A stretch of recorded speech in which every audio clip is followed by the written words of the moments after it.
Today we're going to continue with the hardware overview. Previously we talked about the tempo section and the edit and transport area.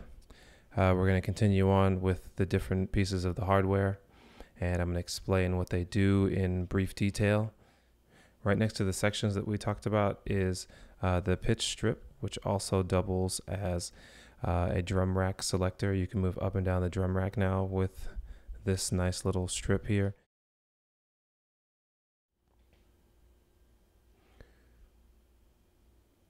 We're going to kind of skip over this area right now and move down to the notes area. It becomes a little bit more lit up when you actually are in the notes section. Over here we have user, which switches actually from user mode to all the other modes in live. So this is pretty much taking it out of live's control. If you go to the link that I'm providing right here on this page, you can see all of the information about what CCs and note messages that push sends out in user mode. Here we have scales mode. This is one of the big things that Ableton was championing. You're able to use these buttons as an instrument. There's a wealth of scales in here,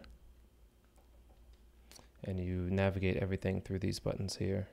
Don't use these. I still use these encoders by mistake, which actually do nothing, so I guess I'm not using them. But here's how you switch keys. Then there's fixed mode. Right now it is in fixed mode, so C is always at the bottom left. When it's out, your root note for that key is in the bottom left. Also there's chromatic, so let's say you want to play some accidentals. You could do that in chromatic and then come back into key and be good. Next up is the accent. When you either momentary hold it or click it, your notes do 120-second pressure.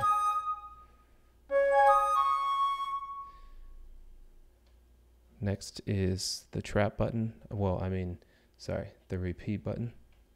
So that is momentary as well, or you can click it.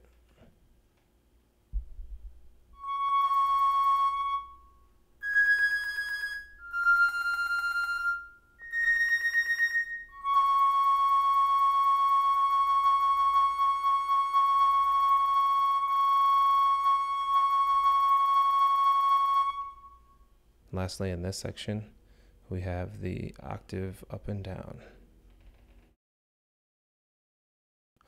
The next section is the add section. So here we have add effect and add track.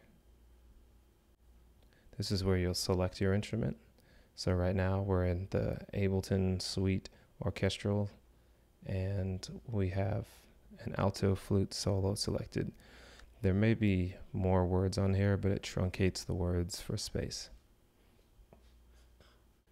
The way that you would load a new sound is either going through the overall sounds or within packages and then your specific sound. So let's go get an analog instrument. See, then we got basses. Let's go to brass. Horn 1 deep mono.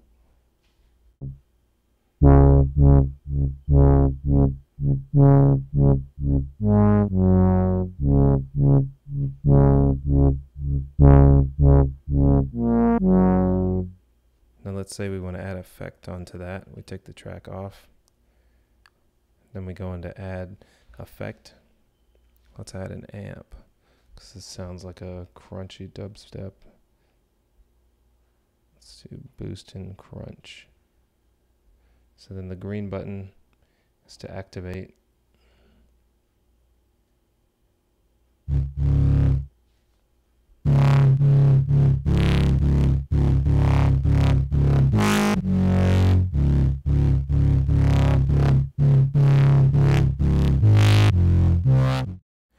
want the video to run long. I know I said in the first video that today would be the last overview day, but we'll have one more day to go over the last few features of the state and select and the navigation, and then we'll move on to notes mode.